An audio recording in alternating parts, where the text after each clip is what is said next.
আসসালামু আলাইকুম। আজকে আমরা জিপসাম প্রোডাক্টের উপর একটা ওভারভিউ ক্লাস করব। ওভারভিউ ক্লাসটা বেশি ডিপ হবে না, যতটুকু প্রয়োজন ভাইবার জন্য অ্যান্ড রিটেনের জন্য ততটুকু হচ্ছে আমরা একটা রিভিউ করব। তো আমরা এর আগে হচ্ছে ইমপ্রেশন ম্যাটেরিয়াল পড়েছিলাম। তো ইমপ্রেশন ম্যাটেরিয়াল আমরা জানি ইমপ্রেশন কী, এই কোশ্চেনটা আমার করা হবে ভাইভাতে। তো আমরা জানি যে ইমপ্রেশন হচ্ছে নেগেটিভ ইমপ্রিন্টস অফ ওরোডেন্টাল স্ট্রাকচার, অর্থাৎ আমার ওরোডেন্টাল স্ট্রাকচার অর্থাৎ টিথ, জিঞ্জাইভা, গাম অ্যান্ড সারাউন্ডিং স্ট্রাকচারের একটা নেগেটিভ ইমপ্রিন্টস। তো যেহেতু নেগেটিভ ইমপ্রিন্টসটা আমি নিলাম, ইমপ্রেশন তৈরি করলাম, আমার একটা রেস্টোরেশন তৈরি করার জন্য প্রথমে ইমপ্রেশন নিতে হবে, তারপর মডেল তৈরি করতে হবে, মডেলের উপর আমার ওয়াক্স প্যাটার্ন করতে হবে, তারপর হচ্ছে আমি রেস্টোরেশন তৈরি করব। যেহেতু আমাদের ইমপ্রেশন নেওয়া শেষ, সেহেতু আমাদের জিপসাম প্রোডাক্ট দিয়ে বা আমরা যে কোনো মডেল প্রোডাক্ট দিয়ে আমরা মডেল তৈরি করব। এখন হোয়াট ইজ মডেল, এই কোশ্চেনটাও করবে। তো মডেল হচ্ছে কি, মডেল হচ্ছে যেহেতু আমরা নেগেটিভ ইমপ্রিন্টস থেকে আরেকটা মানে আমরা ইমপ্রিন্টস নিতেছি, তো আমি বলবো হচ্ছে মডেল হচ্ছে একটা positive replica of orodental structure. Same জিনিস ওরোডেন্টাল স্ট্রাকচারগুলো কী কী আছে, teeth, gingiva and surrounding structure. এখন আমরা জিপসাম প্রোডাক্ট মডেল ম্যাটেরিয়াল হিসেবে পড়ি। জিপসাম প্রোডাক্টটা মডেল ম্যাটেরিয়াল হিসেবে পড়লেও জিপসাম কিন্তু নেচারে আমার এই জিপসাম প্রোডাক্ট হিসেবে থাকে না। জিপসাম প্রোডাক্ট যেটা হচ্ছে পাউডার, সেটা কিন্তু থাকে না। এর কেমিক্যাল নাম হচ্ছে কি ক্যালসিয়াম সালফেট ডাইহাইড্রেট। তো ক্যালসিয়াম সালফেট ডাইহাইড্রেট এটা হচ্ছে শুধু জিপসাম, নট জিপসাম প্রোডাক্ট, ঠিক আছে। আর এটা হচ্ছে এনভায়রনমেন্টে পাওয়া যায়।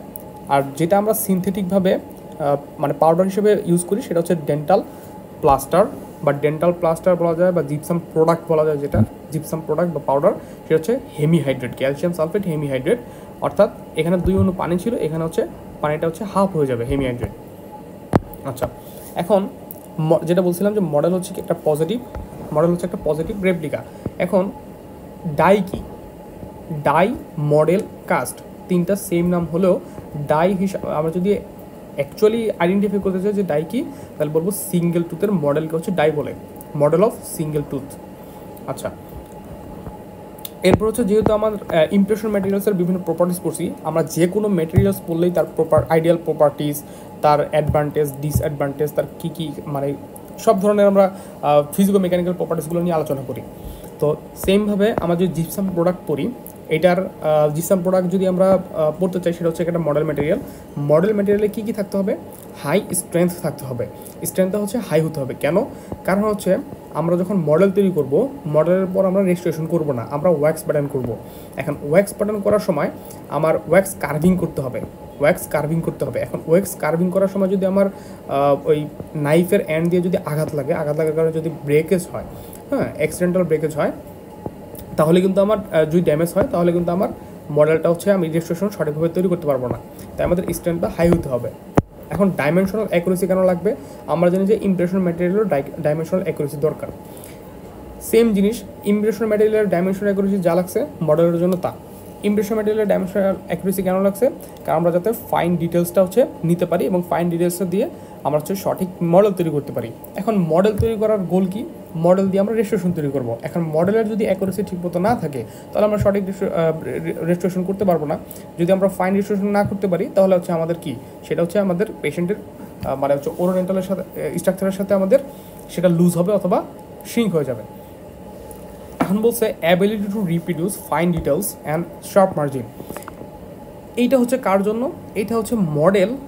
যেহেতু ইমপ্রেশন, আমরা যখন ইমপ্রেশন নিছি, আমরা কি বলছিলাম যে ইমপ্রেশন হচ্ছে আমাদের আন্ডার কার্টগুলো হচ্ছে সিভিয়ার আন্ডার কার্ট, মডারেট বা লো আন্ডার কার্ট, এগুলোতে ডিটেলসগুলো ঠিকমতো নিতে পারছে কিনা, সেটা হচ্ছে আমরা ইমপ্রেশন ম্যাটেরিয়ালের জন্য দেখছিলাম। কিন্তু আমরা যদি মডেল দেখি, তো মডেলেও সেম কাজটাই আছে। আমরা যে ইমপ্রেশনটা নিছি, সেই ইমপ্রেশন থেকে এই মডেল একটা পজিটিভ রেপ্লিকা তৈরি করবে। এখন রেপ্লিকা যদি ফাইন ডিটেলসগুলো ইমপ্রেশন থেকে না নিতে পারে, তাহলে কিন্তু সেম আমাদের ওই রেজিস্ট্রেশনটা হচ্ছে ঠিকমতো করতে পারবো না। তো আমাদের কি অ্যাবিলিটি থাকতে হবে কি, যে reproduction of fine details, compatibility, impression ম্যাটেরিয়ালের সাথে একটা কম্প্যাটেবিলিটি থাকতে হবে এবং গুড কালার কন্ট্রাস্ট থাকতে হবে। কালার কন্ট্রাস্ট কেন থাকতে হবে? কারণ হচ্ছে আমি ইমপ্রেশন ম্যাটেরিয়াল থেকে যখন মডেলটা আলাদা করব, আলাদা করার সময় যদি ইমপ্রেশন ম্যাটেরিয়ালসের কিছু মানে ম্যাটেরিয়ালস রয়ে যায় মডেলে, আমি কিন্তু আইডেন্টিফাই করতে পারবো না যে কোনটা মডেলের ম্যাটেরিয়াল ছিল, কোনটা ইমপ্রেশনের ম্যাটেরিয়াল ছিল। অর্থাৎ আমার কালারটা হচ্ছে ভিন্ন হতে হবে।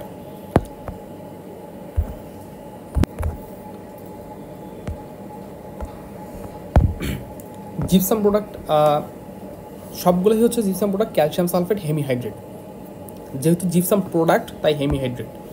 এখন according to water powder ratio এটাকে এডিএ ক্লাসিফিকেশনও বলা হয়। এই অনুযায়ী আমাদের ইমপ্রেশন ম্যাটেরিয়ালগুলোকে আমরা 5টা ক্যাটাগরিতে ভাগ করছি। একটা হচ্ছে কি টাইপ 1 বা ইমপ্রেশন প্লাস্টার, এটা হচ্ছে নন ইলাস্টিক ইমপ্রেশন ম্যাটেরিয়ালস, যেটা আমরা প্রিভিয়াস চ্যাপ্টারে পড়ছি। এরপর আছে মডেল প্লাস্টার। এই মডেল প্লাস্টার দিয়ে আমরা হচ্ছে বিভিন্ন ধরনের মডেল তৈরি করতে পারি, যেটা হচ্ছে কি নরম, কারণ ওয়াটার কনসেন্ট্রেশন এখানে বেশি। আচ্ছা, যেটা হচ্ছে টাইপ 2। এরপর আছে ডেন্টাল স্টোন টাইপ 3। এরপর আছে ডেন্টাল স্টোন হাই স্ট্রেংথ, যেটা হচ্ছে টাইপ 4, এটাকে ইমপ্রুভ স্টোনও বলা হয়, ইমপ্রুভ স্টোন। এরপর হচ্ছে dental stone high strength high expansion, এটা হচ্ছে টাইপ 5। এখানে আবার একটু ক্লাসিফিকেশন আলাদা আছে, সেটা হচ্ছে আমরা নেক্সটে জানবো। হচ্ছে হেমিহাইড্রেটগুলো হচ্ছে 3 ভাগে ভাগ করা যায়। একটা হচ্ছে alpha hemihydrate, beta hemihydrate and alpha modified hemihydrate. তো এই 5টা ক্যাটাগরির যে আমাদের ক্যালসিয়াম সালফেট হেমিহাইড্রেটগুলো আছে, এখানে যদি আমরা ভাগ করি যে 1 আর 2, টাইপ 1 অ্যান্ড টাইপ 2, এটা হচ্ছে বিটা হেমিহাইড্রেট। টাইপ 3, 4, 5 এগুলো হচ্ছে আলফা হেমিহাইড্রেট। আবার এই টাইপ 3, 4, 5 এর মধ্যে টাইপ 4 অ্যান্ড টাইপ 5 এটা হচ্ছে আলফা মডিফাইড হেমিহাইড্রেট। আচ্ছা,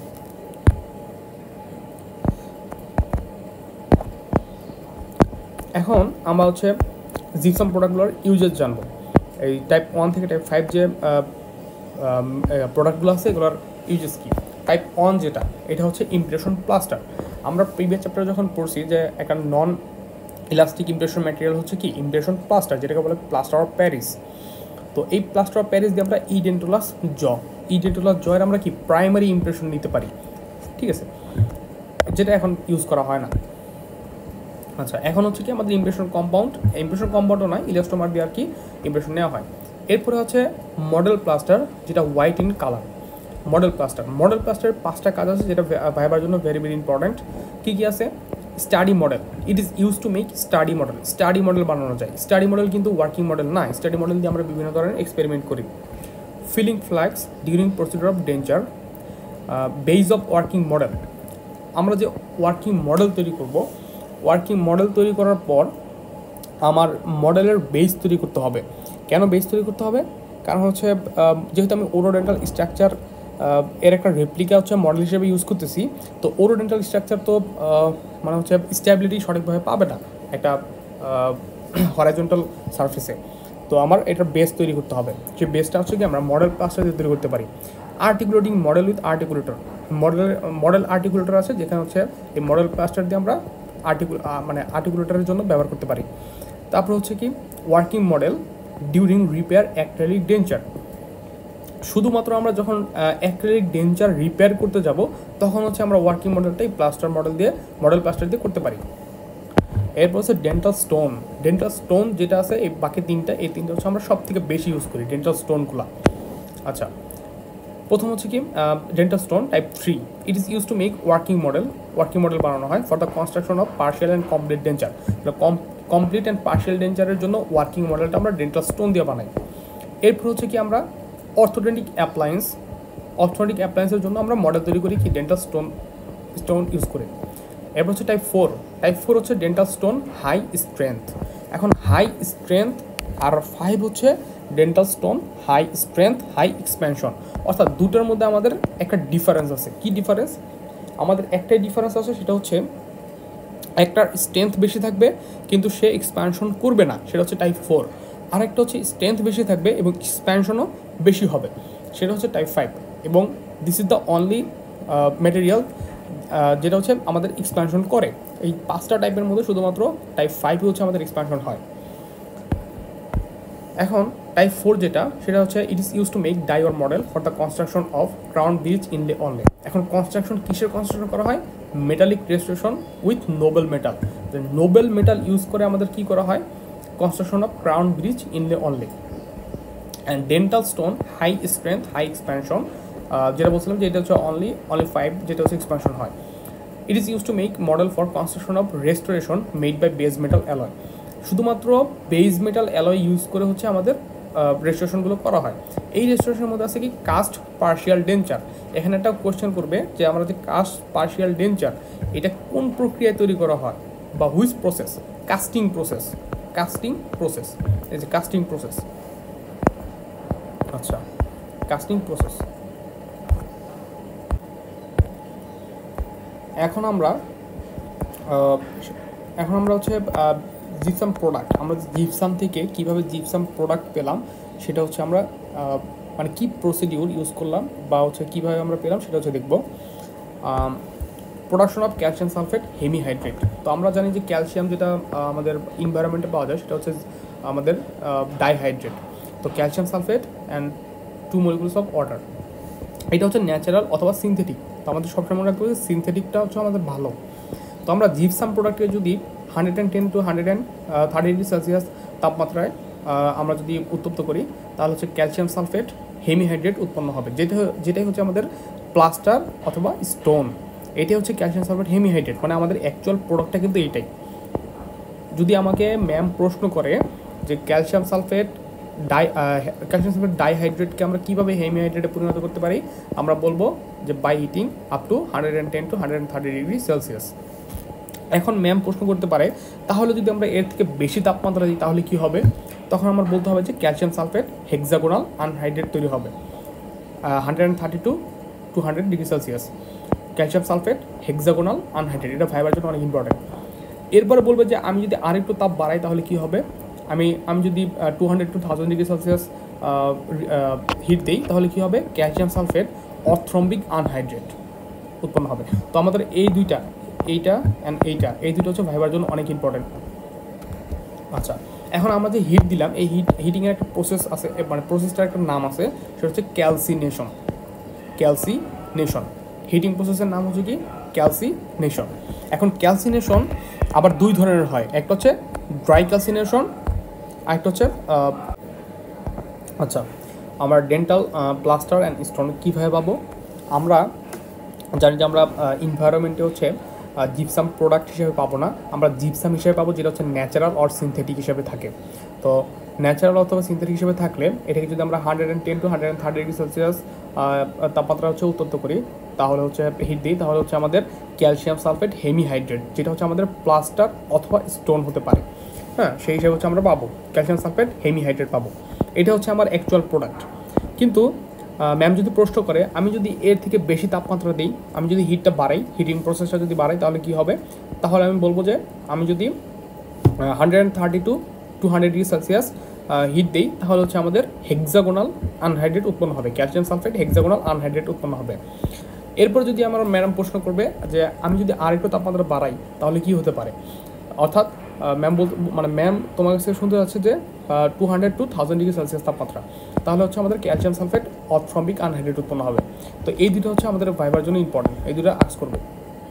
আচ্ছা, যেহেতু আমরা হিট দিছি তো হিটের জন্য একটা প্রসেস আছে, এই প্রসেসটার নাম হচ্ছে আমাদের ক্যালসিনেশন প্রসেস। এটাকে বলা হচ্ছে ক্যালসিনেশন, যেহেতু ক্যালসিয়াম আছে ক্যালসিনেশন প্রসেস। তো ক্যালসিনেশন প্রসেসটা দুইটা আছে, মানে দুইটা প্রসেস আছে, একটা হচ্ছে ড্রাই ক্যালসিনেশন, একটা হচ্ছে ওয়েট ক্যালসিনেশন বা ময়েস্ট ক্যালসিনেশন। আচ্ছা, যেটাকে হচ্ছে আমরা পরবর্তীতে পরবর্তী শিখবো।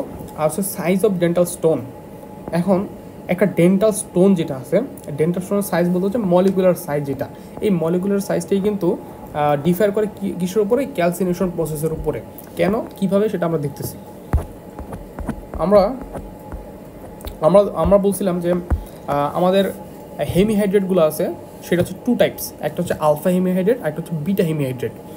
এখন এই ক্যালসিনেশন প্রসেসটা কিন্তু এই দুইজনের জন্য আলাদা, যেহেতু দুইজনের ক্যালসিনেশন প্রসেস আলাদা, এবং আমরা বলছিলাম যে ডেন্টাল স্টোনের সাইজটা ডিফার করে কিসের উপর?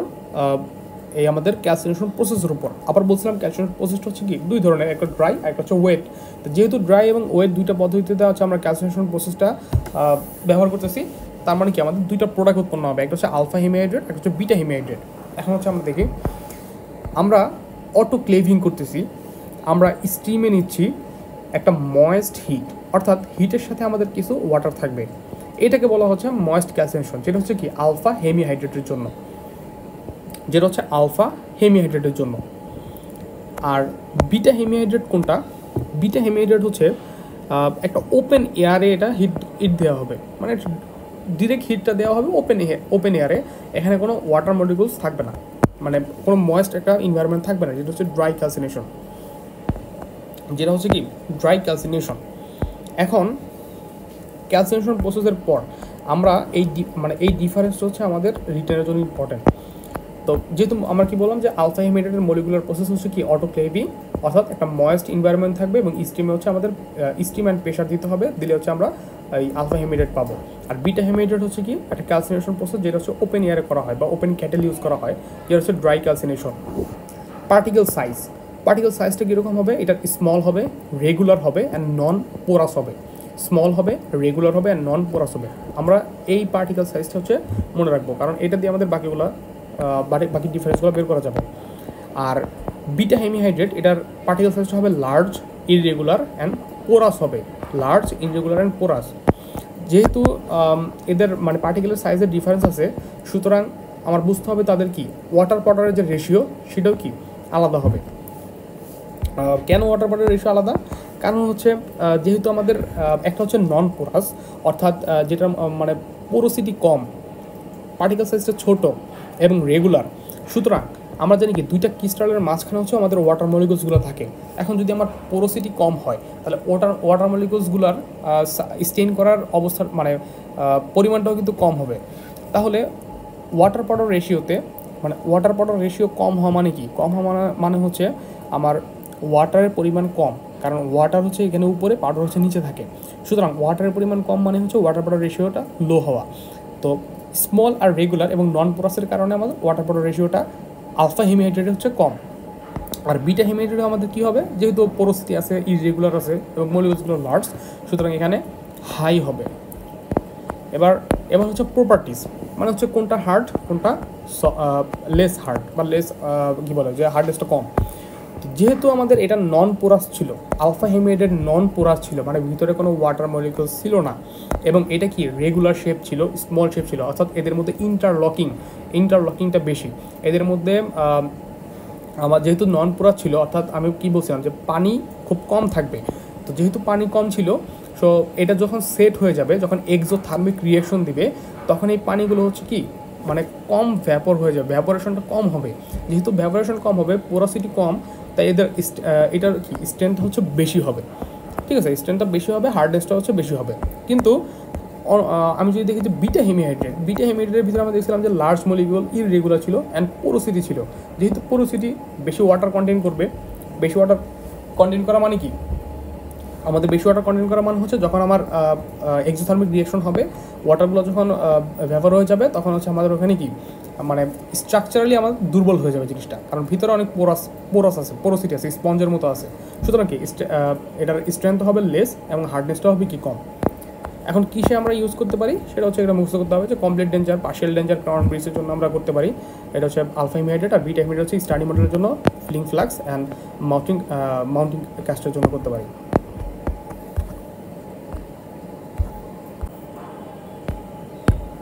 আচ্ছা, আমরা ওয়াটার পাউডার রেশিও যখন দেখলাম, আমরা বলছিলাম যে ওয়াটার পাউডার রেশিও যদি কম হওয়া মানে হচ্ছে কি পানির পরিমাণ হচ্ছে কম, আর ওয়াটার পাউডার রেশিও বেশি হওয়া মানে হচ্ছে পানির পরিমাণ বেশি। আচ্ছা, কারণ আমাদের ওয়াটার পাউডার যে ইকুয়েশনটা আছে সেটা কিন্তু ওয়াটার উপরে থাকে আর পাউডার হচ্ছে নিচে। তো আমি বলছিলাম যে যদি ওয়াটার এর পরিমাণ কম হয় তাহলে তার স্ট্রেংথটা বেশি হবে, আবার ওয়াটার যদি বেশি থাকে তার স্ট্রেংথ হচ্ছে কম হবে। তো আমরা যদি ফিলিপস থেকে দেখি যে নিচে হচ্ছে type 1, type 2, type 3, type 4 and type 5। আচ্ছা, এদিকে হচ্ছে ওয়াটার পাউডার রেশিও, অর্থাৎ এদিকে হচ্ছে যত যাবে তত আমার ওয়াটারের পরিমাণ বাড়বে, এদিকে যত যাবে সেটা হচ্ছে স্ট্রেংথ তত বাড়বে। তো আমি যদি দেখি টাইপ 1 হচ্ছে ওয়াটার পাউডার রেশিওতে ওয়াটারটা প্রচুর পরিমাণ থাকে টাইপ 1-এ। তার জন্য কিন্তু এর আমার একটু জিনিস যদি বলে নিই যে জিপসাম প্রোডাক্টে কিন্তু টেনসাইল স্ট্রেংথ থাকে না, শুধু কম্প্রেসিভ স্ট্রেংথ থাকবে। ঠিক আছে, তো যেটা বলতেছিলাম যে টাইপ 1-এ পানির পরিমাণ যেহেতু বেশি, তার স্ট্রেংথ কিন্তু অনেক কম, কম্প্রেসিভ স্ট্রেংথ অনেক কম। পানির পরিমাণ যত কমতেছে তত স্ট্রেংথ কিন্তু আস্তে আস্তে বাড়তেছে গ্রাফে। যখন টাইপ 2-তে আসলাম, টাইপ 1 থেকে কিন্তু সে একটু বেশি হার্ড, এর জন্য আমরা বলি মডেল প্লাস্টার, মানে অ্যাটলিস্ট সেটাতে আমরা কিছু মডেল তৈরি করতে পারবো। এবার হচ্ছে টাইপ 3, যেটা তার স্ট্রেংথটা কিন্তু আরও অনেক বাড়তেছে, কারণ উপরে দিয়ে গেলে স্ট্রেন্থ বাড়তেছে, আর যত পিছিয়ে দিকে যাচ্ছে তত পানির পরিমাণ কমতেছে। টাইপ 3 কিন্তু ডেন্টাল স্টোন, মোটামুটি কিন্তু আমরা এটা দিয়ে স্টাডি মডেল তৈরি করতে পারি, ওয়ার্কিং মডেল তৈরি করতে পারি, ওয়ার্কিং মডেল তৈরি করতে পারি। এরপর হচ্ছে টাইপ 4, আস্তে আস্তে কিন্তু স্ট্রেংথ অনেক বাড়ছে, এবং আমাদের যে type 5 high strength high expansion সব থেকে কিন্তু বেশি। তো পানির পরিমাণ সব থেকে কম হচ্ছে টাইপ 5-এ, এবং স্ট্রেংথ সব থেকে বেশি হচ্ছে কত, টাইপ 5-এ, অর্থাৎ dental stone high strength high expansion.